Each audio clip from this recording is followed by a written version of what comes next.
જૂનાગઢના 45 વર્ષીય મહિલા ભારતીબેનના પેટમાં જાણે 8.5 મહિનાનું બાળક હોય તેવી 5 કિલોની એક ગાંઠ થઈ ગઈ હતી। તેના લીધે તેમને અસહ્ય દુખાવો થતો હતો।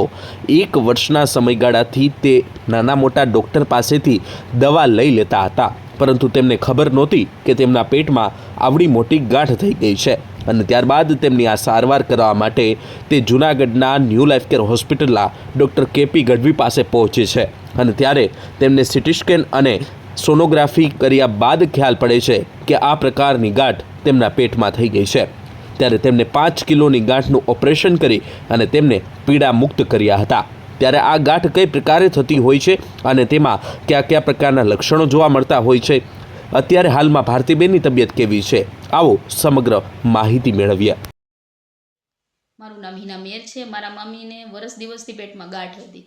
પહેલાં તો ખ્યાલ ના આવ્યો, પણ હમણાં લગભગ અઠવાડિયા પહેલાં એને શ્વાસની એવી પ્રોબ્લેમ થઈ, જેના લીધે અમે ગઢવી સાહેબનો ઓપિનિયન લીધો। તો એમાં ખ્યાલ પડ્યો કે પેટમાં ગાંઠ છે।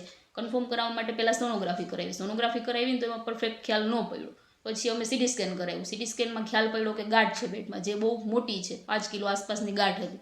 પછી એમાં બ્લડના ને બધા રિપોર્ટ કરાવવા પડે એમ હતા। તો તેમાં એ બી ખ્યાલ પડ્યો કે એનું HB ડાઉન છે, પ્લસમાં એને ડાયાબિટીસનો પ્રોબ્લેમ છે, આયરનનો પ્રોબ્લેમ છે, અને પ્લસમાં એનું બીપી ને બધું લો આવતું હતું। એના લીધે પછી એને 5 બોટલ બ્લડ ચડાવવું પડ્યું। પણ ત્યારબાદ એનું ઓપરેશન કરવામાં આવ્યું। ઓપરેશનમાં 5 કિલોની ગાંઠ નીકળી એના પેટમાંથી, જે અત્યારે અમે બાયોપ્સી કરાવવા માટે અમદાવાદ મોકલેલી છે।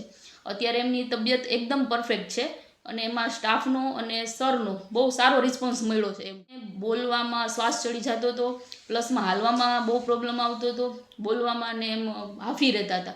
અત્યારે એ નોર્મલ બધું વ્યવસ્થિત કરી શકે છે એમ। હું doctor KP Gadhvi, new life care hospital.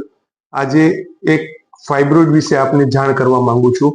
ફાઇબ્રોઇડની ગાંઠ યુઝ્યુઅલી 35 પછીની ઉંમરમાં સામાન્ય રીતે થતું હોય છે, અને તેની અંદર દરેક અલગ અલગ ગાંઠ પ્રમાણે અલગ અલગ સિમ્ટમ્સ આવતા હોય। કોઈ પેશન્ટને કોઈ પણ સિમ્ટમ્સ નથી હોતા, કોઈ પેશન્ટને હેવી મેન્સીસ ને એવા પણ સિમ્ટમ્સ હોય છે। એટલે કોઈ પણ આજે એક પેશન્ટ છે અમારે ભારતીબેન પેશન્ટ, કે જેની ઉંમર અંદાજિત 45 થી 48 વર્ષની છે।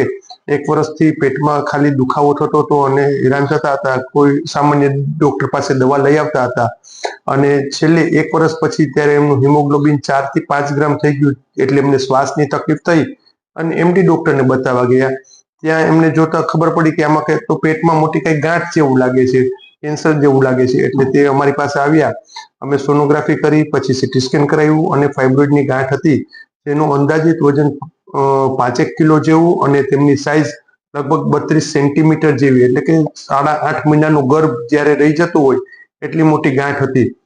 અને પછી અમે એમને તરત બધા રિપોર્ટ કરાવ્યા। હિમોગ્લોબિન એનું 4 ગ્રામ હતું એટલે બ્લડ આપ્યા, એમને ડાયાબિટીસ હતું એના માટેના ઇન્સ્યુલિન ચાલુ કર્યા, અને પછી સફળ રીતે ઓપરેશન કરી અને 2 દિવસની અંદર પેશન્ટ સારી રીતે ચાલતું થઈ ગયું। કેમ કે ડાયાબિટીસની અંદર રૂજ આવવામાં પણ તકલીફ પડતી હોય છે, કે જેનું બધું ધ્યાન રાખી અને એકદમ સરસ રીતે થઈ ગયું। એનો બાયોપ્સીનો રિપોર્ટ મોકલાવી દીધો છે, અને આજે બાયોપ્સીનો રિપોર્ટ આવ્યો એ પણ નોર્મલ આવે છે, ફાઇબ્રોઇડ ગાંઠનો જ આવે છે।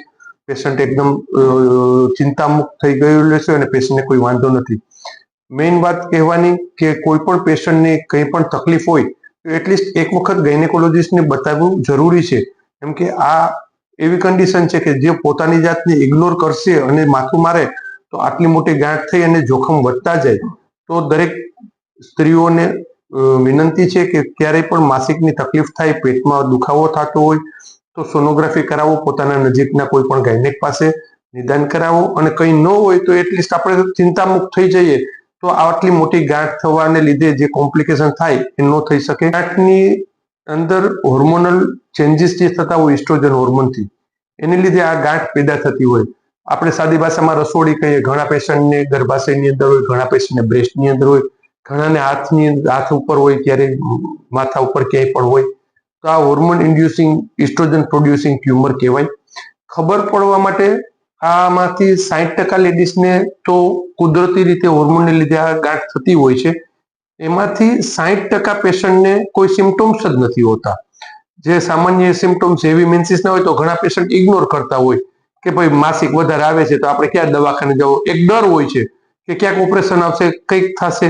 પણ એને લીધે જો ઇગ્નોર કરે અને નાની સાઇઝ હોય તો આપણે એનું સોલ્યુશન કરી શકીએ, કે દવાથી આપણે કંટ્રોલ કરી શકીએ।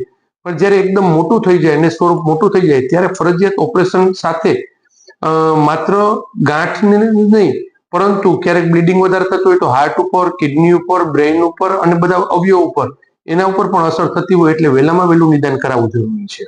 હવે જ્યારે આપણે ઇગ્નોર કરીએ કોઈ ગાંઠને, બરાબર છે, ત્યારે અત્યારે જે આ ભારતીબેનને ગાંઠ થઈ છે, જે 5 કિલો અંદાજિત વજન કર્યું, લગભગ 4.5 કિલો જેવું વજન થયું અને સાઈઝ એમને 9 મહિનાનું બાળક હોય એટલા વીકની પ્રેગ્નન્સી જેટલું પેટ મોટું થઈ ગયેલું હતું. આવા પેશન્ટ જવલ્લે જ જોવા મળતા હોય છે કે તમે 2-3 વર્ષમાં એકાદું પેશન્ટ આવું આવતું હોય એટલે અંદાજે તમે ગણતરી કરો તો 2, 5, 6 હજાર ફાઇબ્રોઇડ હોય એમાંથી એક ફાઇબ્રોઇડ આટલો મોટો થતો હોય છે.